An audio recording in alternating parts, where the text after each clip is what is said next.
In the last class, we had entered into the Hanuman Chalisa.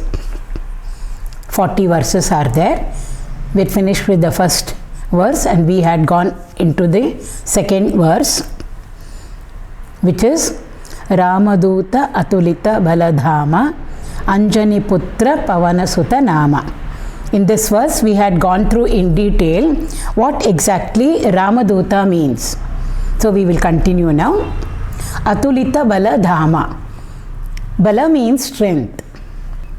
It is not only physical strength, it is strength at the physical level, mental strength and intellectual strength. All of them put together is Bala over there, strength. Dhama means a dwelling place, a house. So Baladhama means Hanumanji is a storehouse of strength, all strength. In the Bhagavad Gita, 7th chapter, Bhagavan says, I am strength devoid of attachment and desire. So that strength that is there in us, which is totally devoid of raga and kama. Kama, raga. Kama means desire, raga means attachment. That strength, Bhagavan says, I alone am. And in Hanumanji we can see there is no desire whatsoever. Whatever he accomplishes and does is only for the Lord's sake. He is always eternally in his Lord's service. So on his side there is no desire whatsoever, and also there is no attachment or identification with respect to anything. He is an embodiment of vairagya, dispassion. Atulita means that which cannot be measured, that which cannot be compared with. So Atulita Baladhama means he has got strength which is immeasurable, incomparable. There is nobody whom we can compare his strength with. So again in the Ramayana we have various incidents over there, illustrations over there, wherein we get a glimpse of Hanumanji's mighty strength. So much of strength he has. When the Vanaras went in all different directions in search of Sita, one team went towards the south. Hanumanji was there in that team. So when they reached the tip of the country, right in front of them was the ocean, and they had to cross the ocean because Sampati told them that Sita is there in Lanka and he can see her. So the question was to cross the ocean. Who can cross the mighty ocean? So all the Vanaras there started saying, I can fly up to this distance in the sky, I can manage this distance. Somebody said I can manage this distance. So it went on. Hanumanji did not say anything over there at all. He just sat over there quietly calmed. Again there the humility part. He never ever shows off or declares his own strength unless and until somebody comes and tells him to get up and do whatever he is supposed to do. So at that point of time, Jambavan, the bear king, the most elderly person over there, comes and tells Hanumanji, why are you sitting like this? You know your strength. I know your strength. I know that you can not only cross the ocean, but you can accomplish the task given to you successfully and also return back. You are the only one who can do it. Why?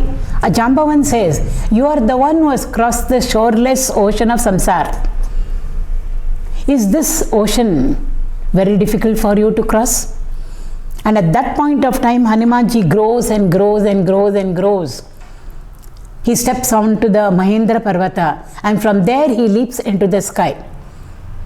And then we are to action and reaction are equal and opposite. When Hanumanji leaps into the sky with so much of power, with so much of strength within him, when he releases all of that, we find the Mahendra Parvata literally shaking over there as though an earthquake has come.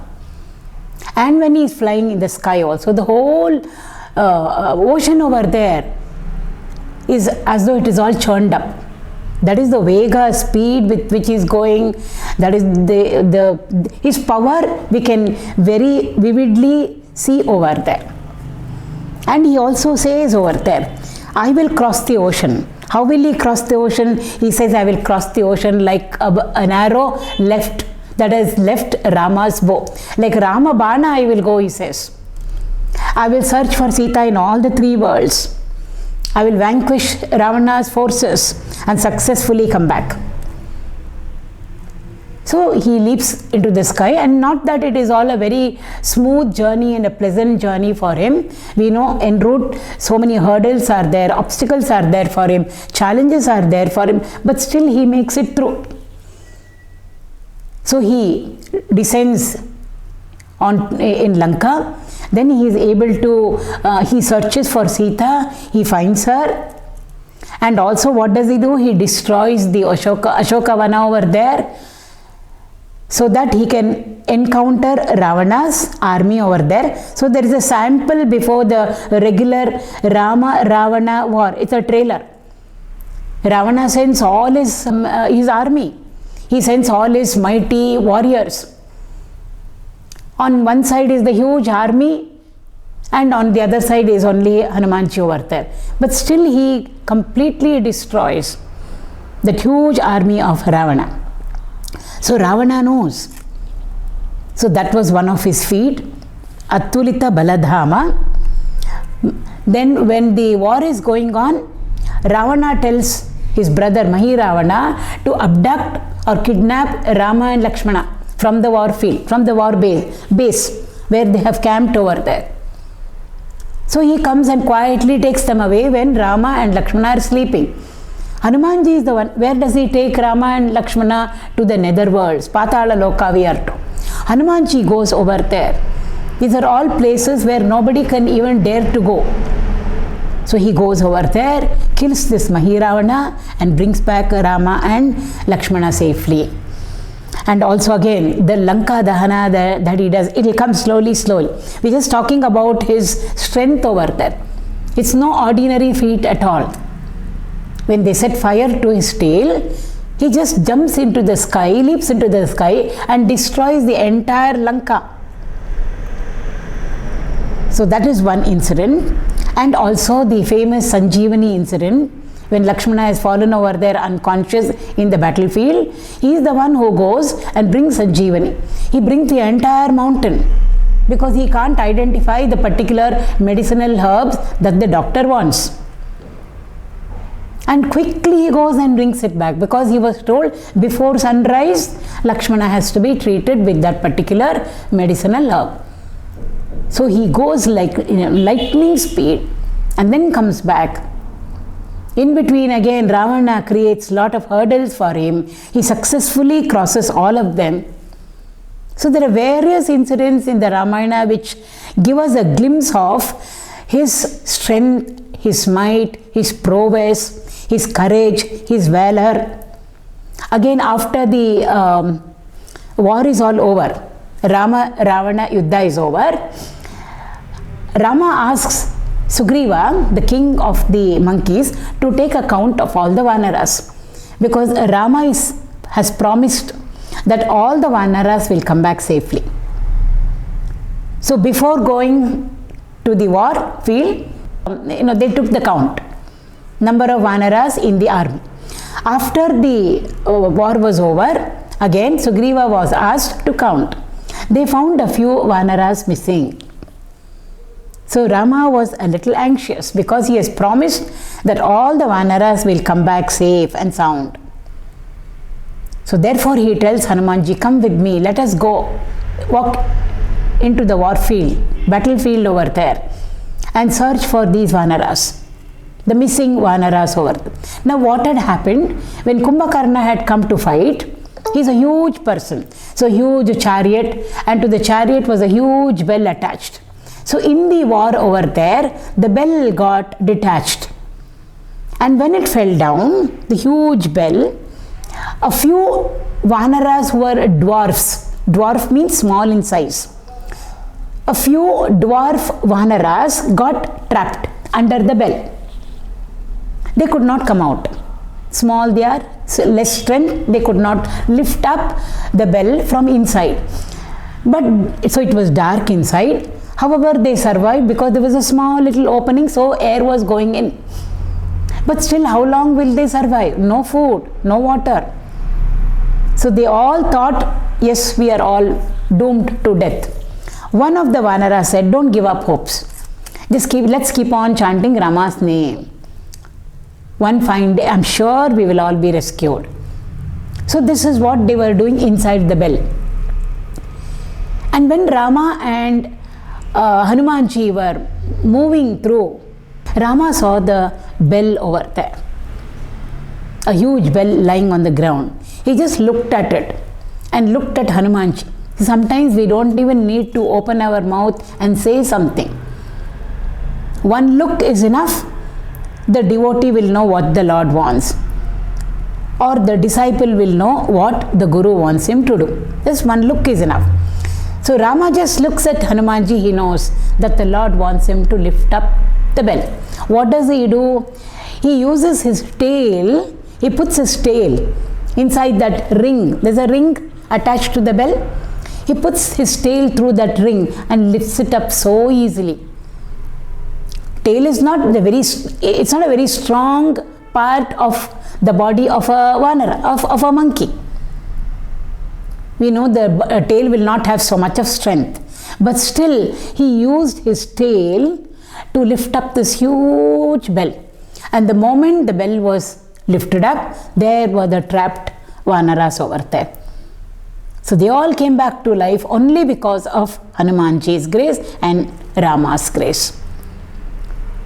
So therefore, Rama was very pleased. And there is Hanumanji standing over there as though he has not done anything at all. Nothing is his accomplishment. Everything is the Lord's.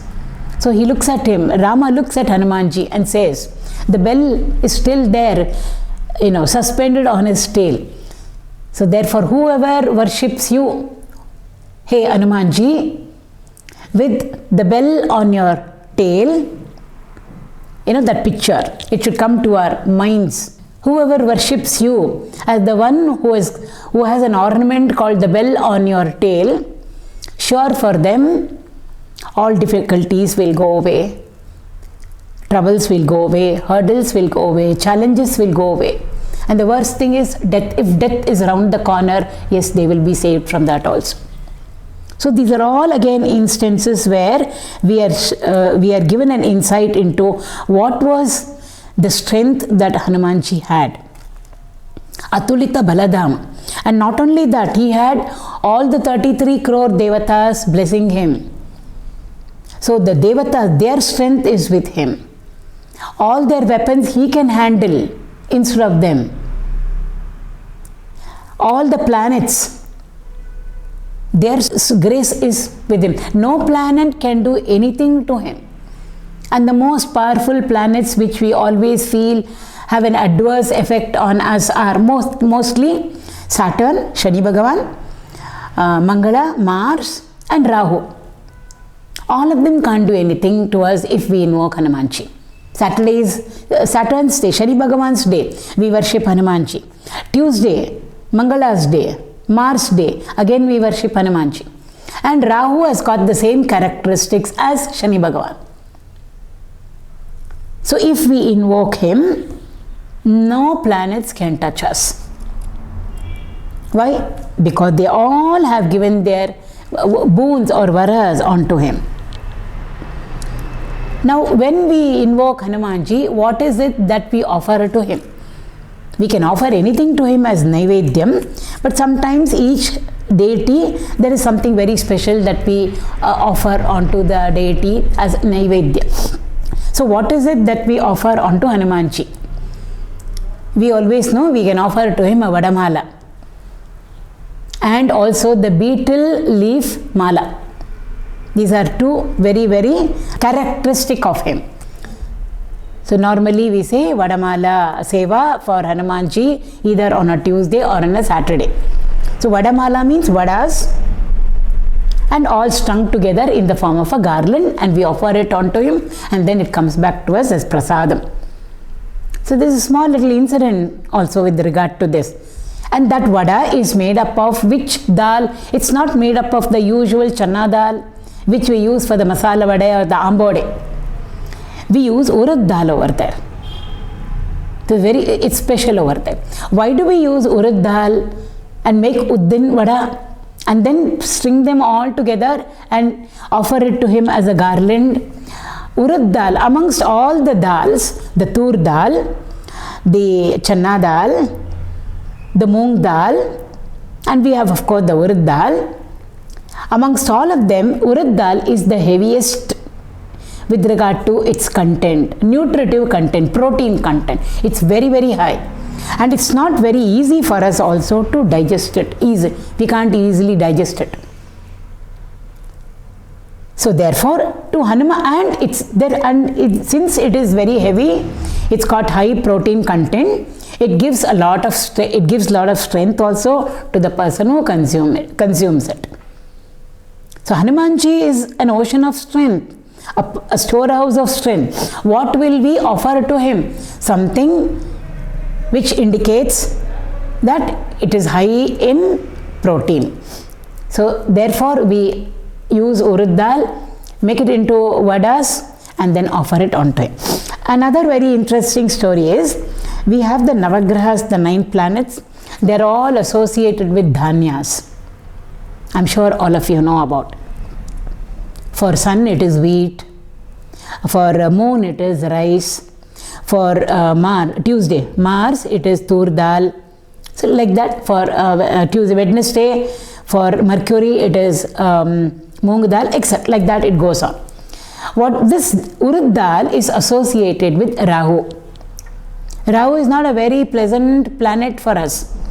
The adverse effects are more. So therefore, urad dal is associated with Rahu. And therefore, normally we don't use so much of urad dal. It's alright for seasoning, etc., etc. But we don't consume it like we consume tur dal or chana dal or moong dal. One is heavy on the digestive system. We don't need so much of it. Another thing is, it is associated with Rahu. So in many of, again, traditions vary in different parts of our country, different states it varies. Generally, they don't use so much of urad dal for festival, for Shubha Karya. Therefore, the vada also they will not make. So urad dal was feeling very sad that if all the other dals are being used and they offer it all to Bhagavan, we make kosambari, salad with the chana dal, with moong dal. That is Shubha. So first thing which is served before we take our meals, whether it is a marriage or a festival, is the kosambari that we have, the salad that we have. It's made up of moong and chana. So that is Shubha for us. We don't use urad over there. So therefore it was feeling very sad that it is being sidelined. Just feeling sad. Therefore Hanumanji said, why are you feeling sad? This is the reason. All the other dals are used for different deities, for different Shubha Karyas, for all the festivals, etc. Nobody uses me. If at all they use very little of me. So don't worry. For me, you will get associated with me. How will he get associated with him? Again, there is a story. When Hanumanji was just born, small, he is tiny little baby in the cradle. Early morning, one day he started feeling hungry. He looked outside the window and he saw the rising sun, red rising sun. He mistook it for a fruit and he leaped into the sky, we are told. Tiny, small little baby. He leaped into the sky just to catch hold of that fruit which is there in the sky and eat it up. At the same time, it was an eclipse day. So Rahu also was coming to catch hold of the sun. So both of them were in competition. Hanumanji is also flying to catch the sun. Rahu is also flying to catch the same sun. So who will catch the sun or reach the sun faster? Hanumanji reached the sun faster.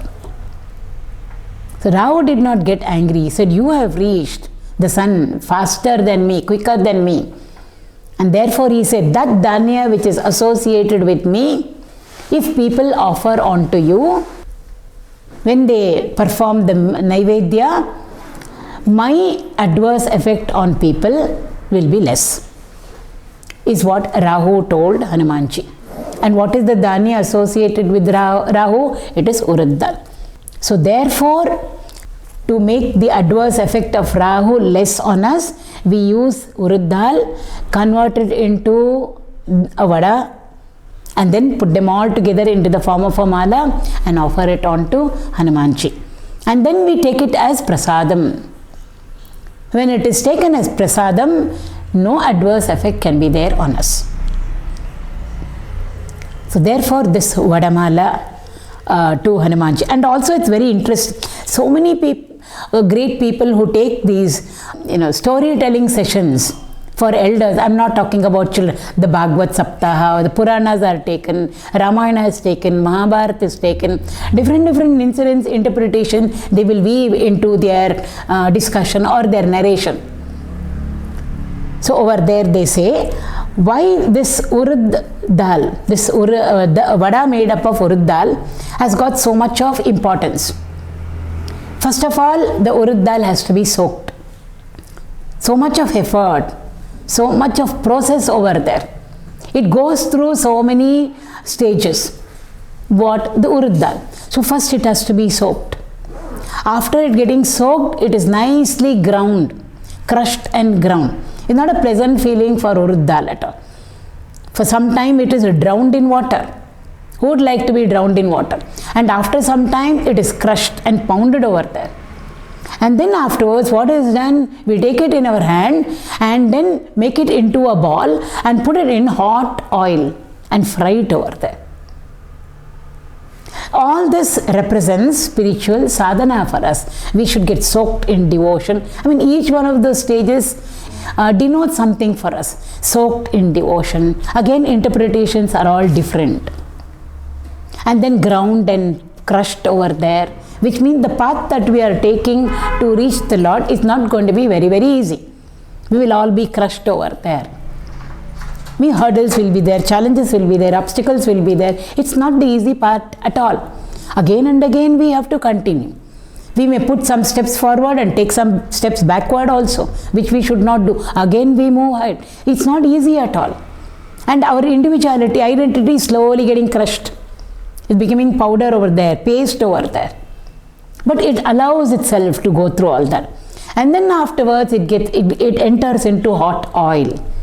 The heat of meditation.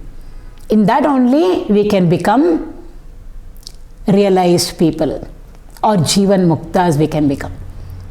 So when the next time when we in the kitchen make the Uddin Vada, we can remember all these things.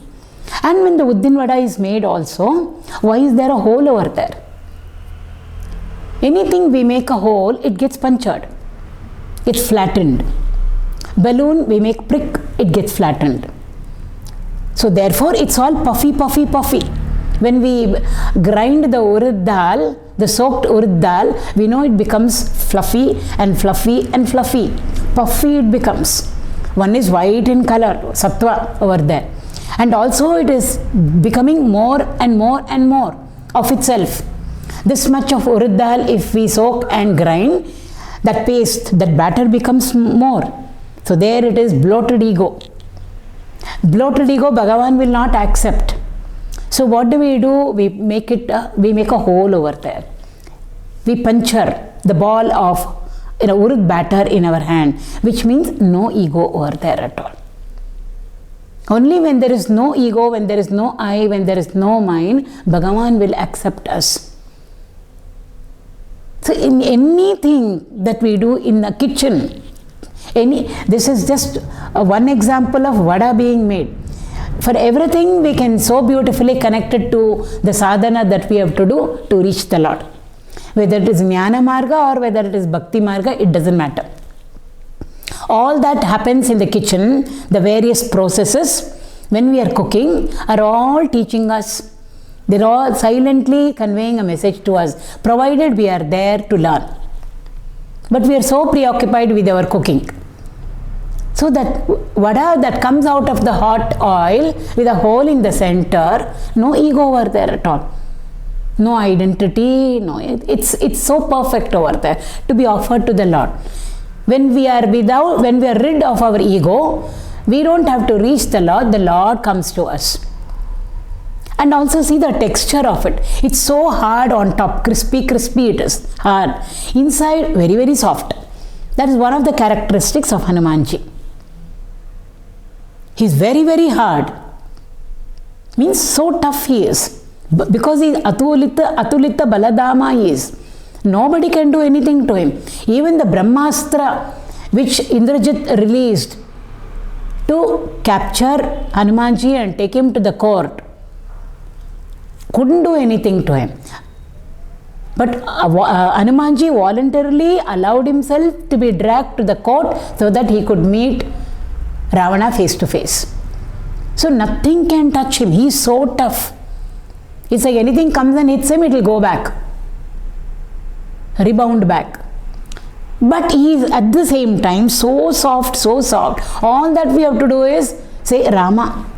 The warmth of Ramanama is enough to melt him. And immediately he will melt. So his characteristics and the characteristics of what we offer to him align themselves so beautifully.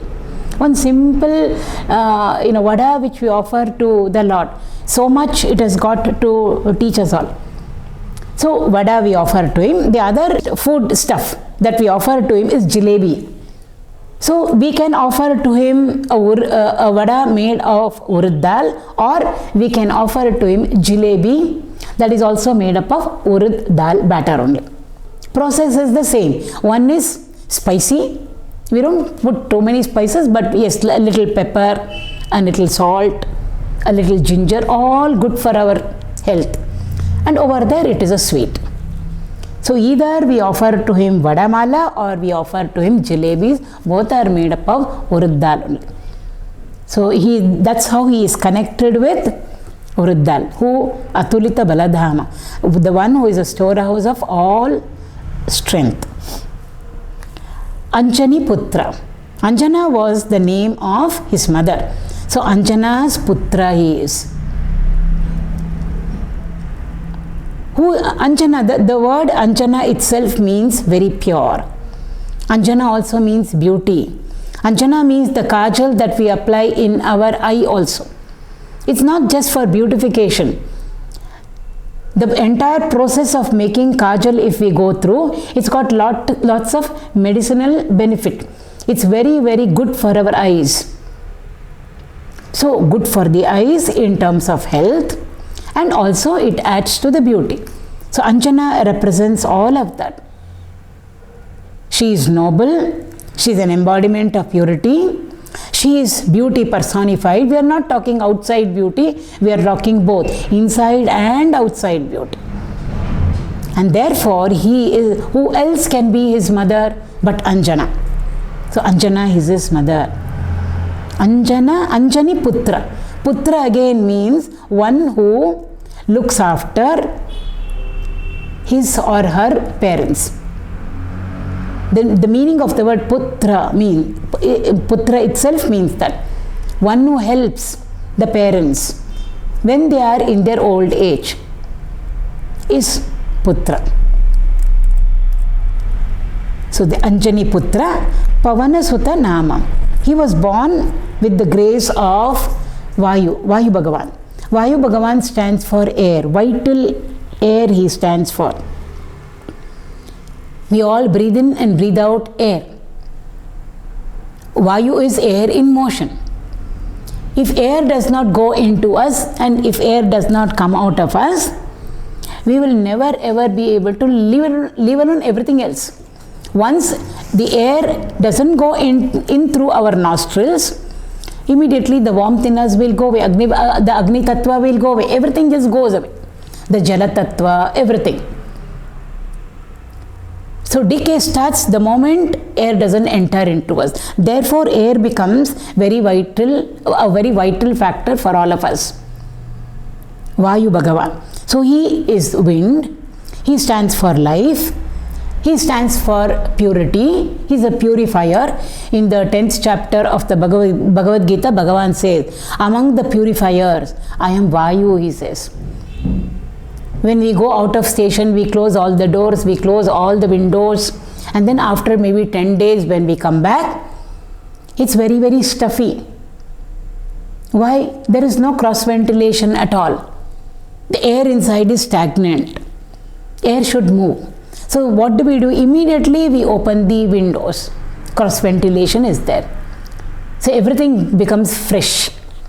So therefore Vayu stands for freshness. Vayu stands for purity. And Hanumanji is the son of Vayu Bhagavan. Pavana Sutta he is called. So therefore for us, Hanumanji himself becomes the life force in all of us. That is why we call him as Mukhya Prana. He is worshipped as Mukhya Prana, the main life force in all of us, because of which we are all living, without which we will all be dead. Who is it? It represents Hanumanji in us. And also this breathing in and breathing out is connected to pranayama. Disciplined breathing in and breathing out, retaining the breath inside of us and outside of us are all included in pranayama, which means we are dealing with air entering into us and air going out of us. So therefore Hanumanji is associated with pranayama. And again, when we are initiated into a mantra by our Guru, the Guru will also tell us how to chant the mantra. Our mantra automatically will get clubbed with pranayama. So therefore Hanumanji also represents mantra for us. Who gives to us mantra? Guru gives to us the mantra. So Hanumanji in our lives stands for Guru. He stands for pranayama, which means the sadhana that we are doing. He stands for mantra. He stands for balance, breathing in and breathing out. There should be balance. He stands for the karma yoga that we are doing. The moment life force is there in us, we engage in activity. All activities put together denotes Hanumanji's grace in each and every one of us. So many meanings are there. We can give so many interpretations for all these things. When we say Pavana Sutta, one more factor comes into the picture. I already said Vadamala for him, betel leaf also. We take betel leaves, curl it up like this, and then with the help of a thread, make it into a mala or a garland and offer it onto him. Why do we use betel leaves? Betel leaves are green in color. We are supposed to take the dark green ones. It's rich in its chlorophyll. Dark green. It represents auspiciousness. It represents prosperity. Green always represents plentifulness, prosperity, fertility. All of that green represents for us. Green also represents balance for us, because in the 7 colors, green comes in the middle over there. So all of this, the betel leaf indicates to all of us. It's got enormous benefits. It helps for respiratory disorders. It helps for our digestive disorders when we consume the betel leaf. Everything becomes all right over there. Inside, balance. And also it has got the capacity to absorb cosmic energy. Easily it absorbs cosmic energy. When it easily absorbs cosmic energy, it can easily radiate that energy also. In physics we study, anything that is a good absorber is a good emitter, or it is a good radiator.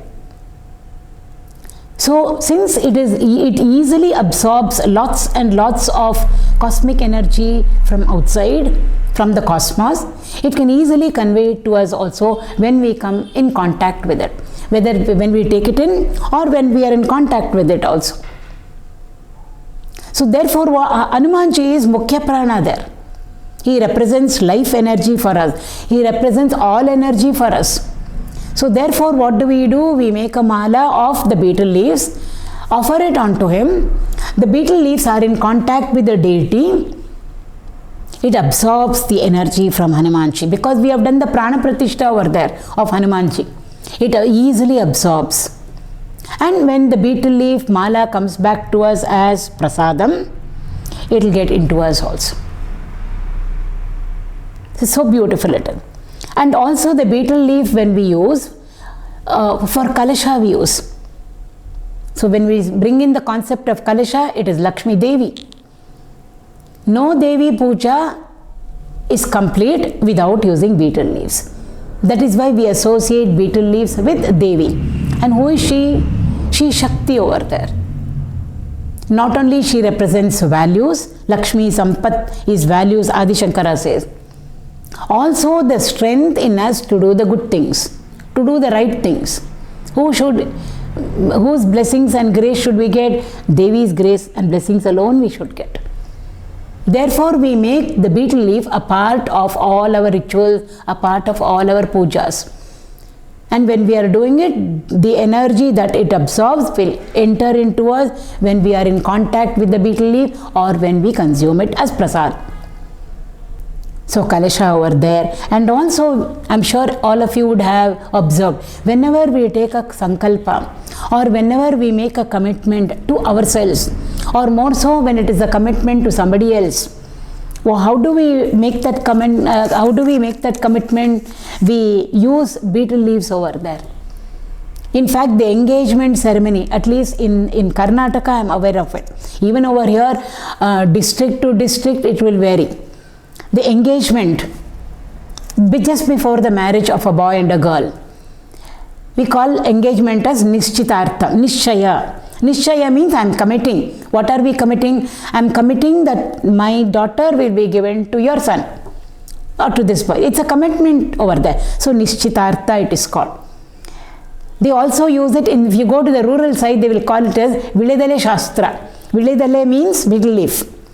Vilaya Shastra or Viledale Shastra it is called. What? Engagement. What do we use over there? We use betel leaves. For what? For committing. I made a sankalpa or I have taken up a vow. What is it? That my daughter will be given to you, to your family.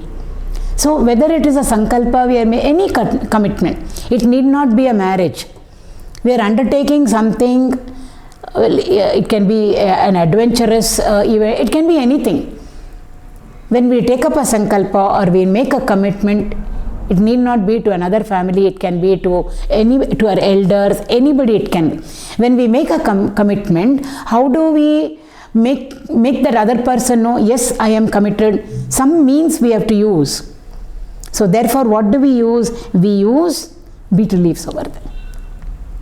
Of course, there is a procedure we won't go into, what all accompanies the betel leaf. We won't go into all. But betel leaves are used over there to make a commitment, for a sankalpa, to take up a sankalpa. For anything, betel leaves are used.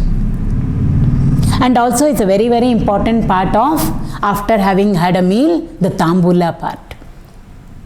In fact, even to all the deities in all our temples, giving or offering tambula to the deity is also a part of the ritual. Tambulava kollo. Purandaradasa has written a song on that itself.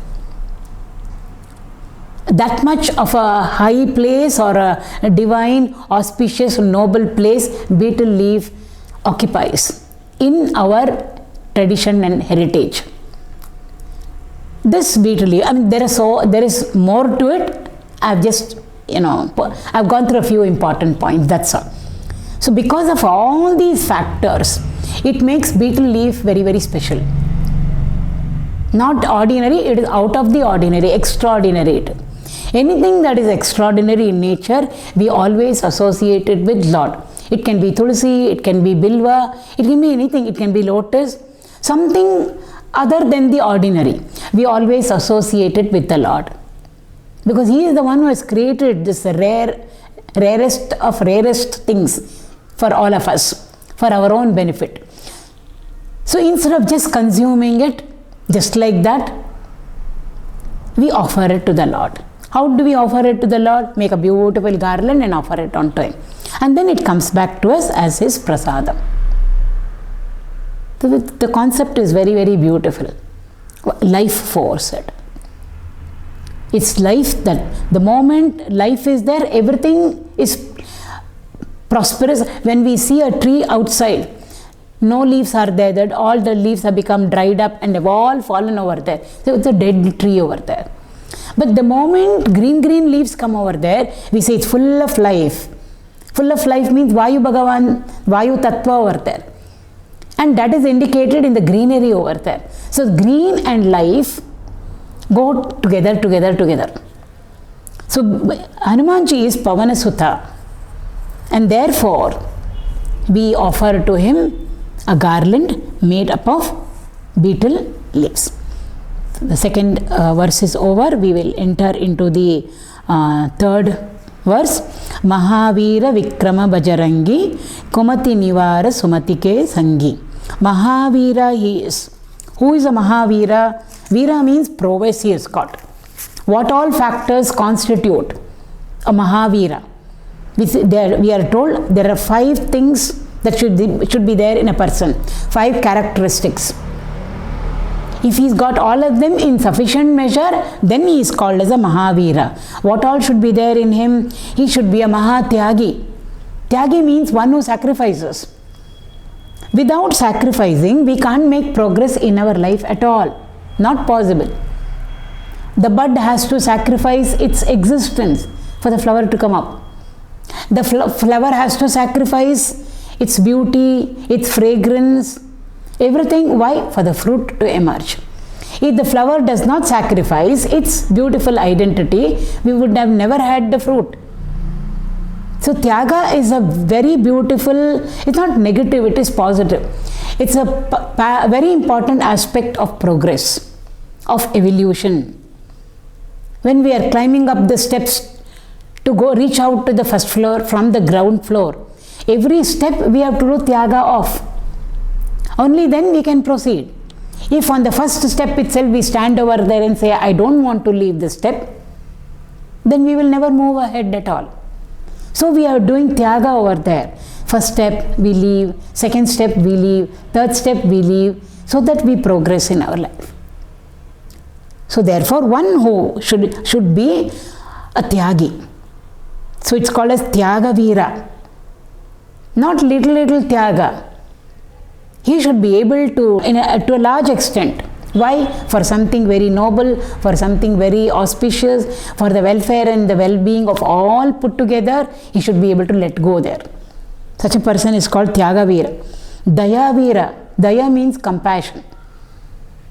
It shouldn't be I and me, that's it. Or I and my family.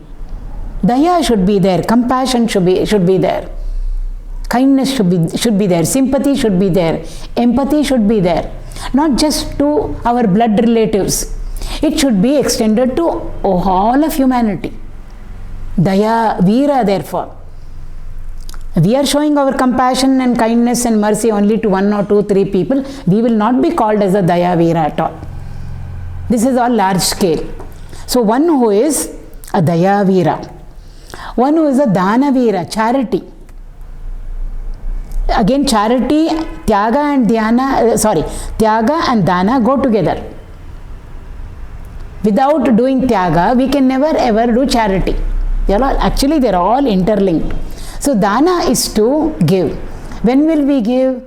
We will give only when we have in abundance. Only then we can give. But the problem is, even when we have in abundance, we don't want to give. The more we have, the more miserly we become. It shouldn't be like that at all. So charity is I have. Bhagavan doesn't say don't take care of your needs, but over and above the needs, there is extra, there is surplus. He says share with everybody around. Why? All are his family members only. So all Bhagavan's family members. So we are sharing. Bhagavan has given us a little extra. I can take care of my family. Let me share whatever he has given with everybody else. After all, he only has given to all of us. We can say, I worked for it, I slogged for it, I sweated for it. Without the life in us, what could we have done? Unless and until Bhagavan's grace and blessing is there at every step, nothing we can accomplish in our life, nothing we can earn in our lives. Therefore, Dasaru says, Kereya Neeranu Kerege Challi.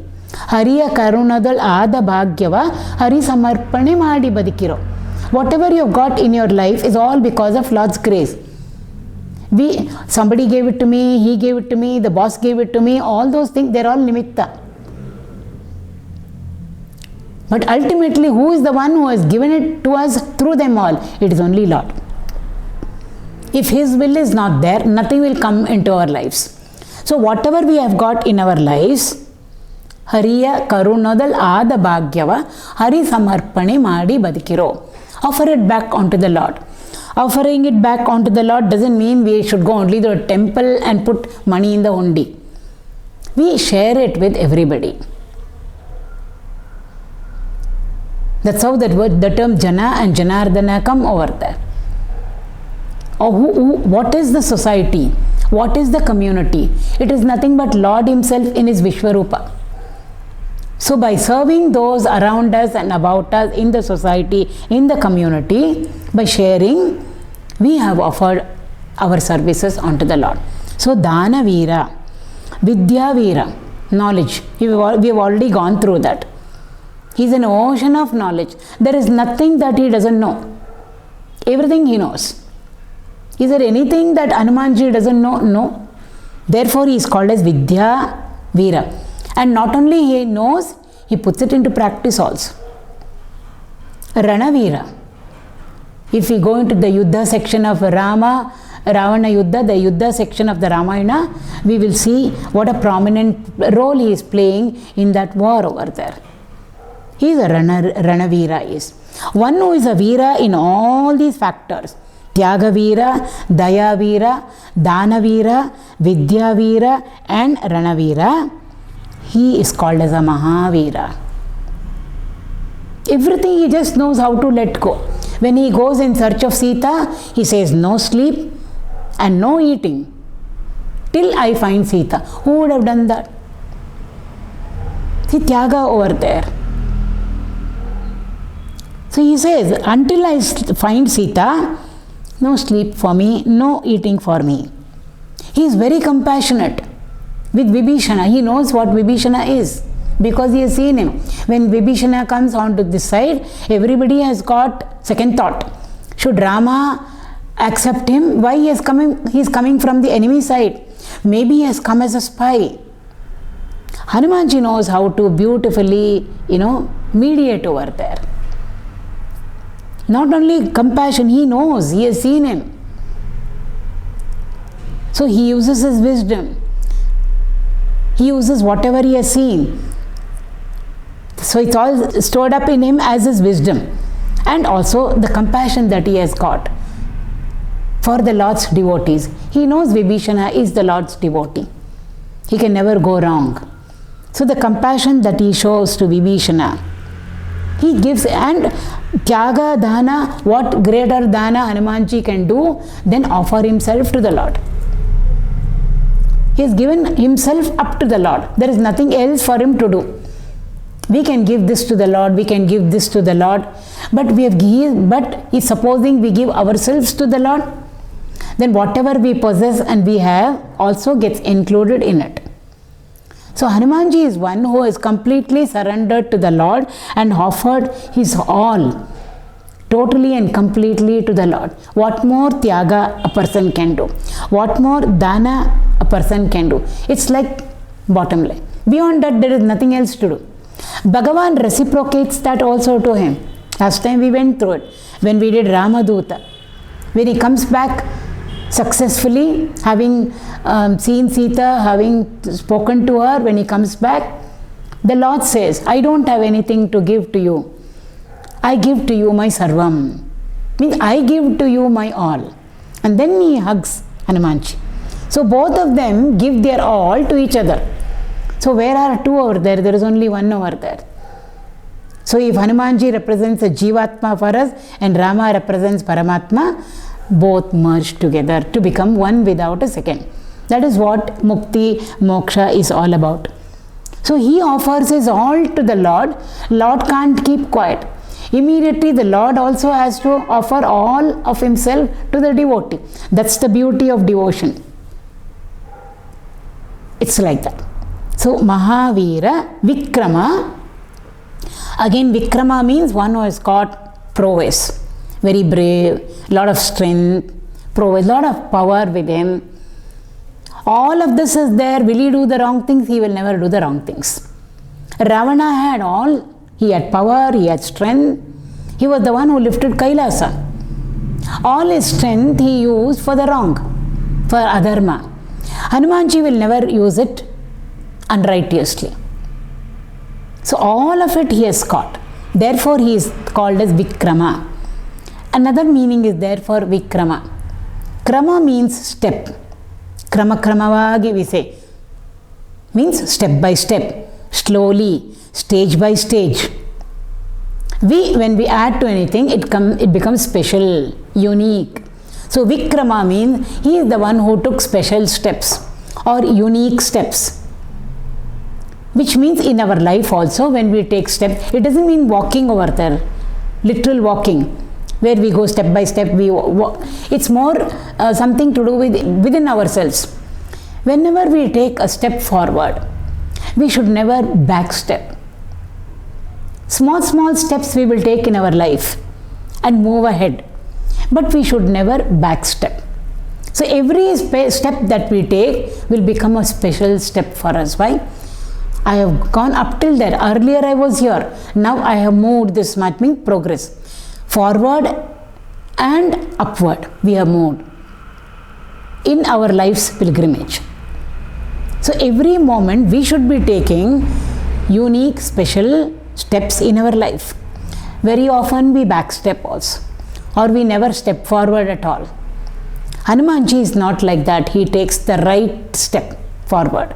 Anything, whether he is physically using his strength, whether he is speaking, he knows what to speak, he knows how much to speak, he knows with whom to speak, he knows where to speak, he knows when to speak. So these are all steps only.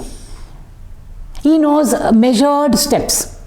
When he meets Sita, first time he is sitting perched on the branch over there. Sita is there down below the tree. He thinks, wow, how should I speak to her so that she doesn't get scared and runs away from here? Because the Rakshasas can change their Vesha. They can change their form. She should not think that Ravana has come in the form of a Vanara. So what should I talk? In what language should I talk? How should my tone be? How should I modulate? And what is it that I should narrate to her? So that immediately she will connect with me. And talking to her afterwards will become very, very easy. See, Vikrama means all of that.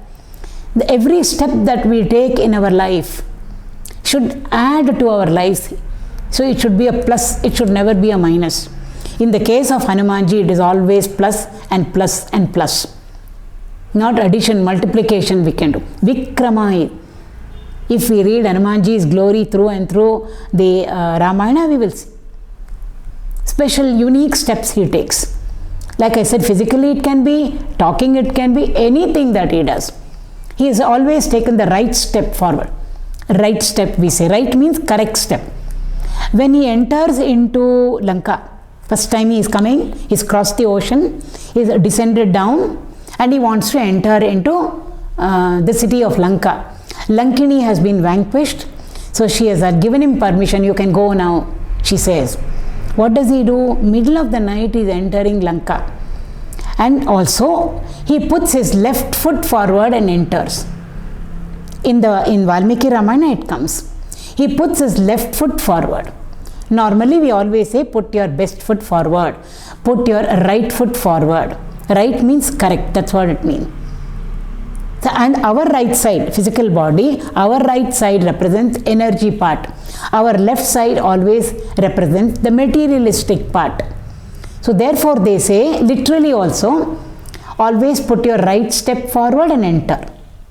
Anything, we put our right step forward.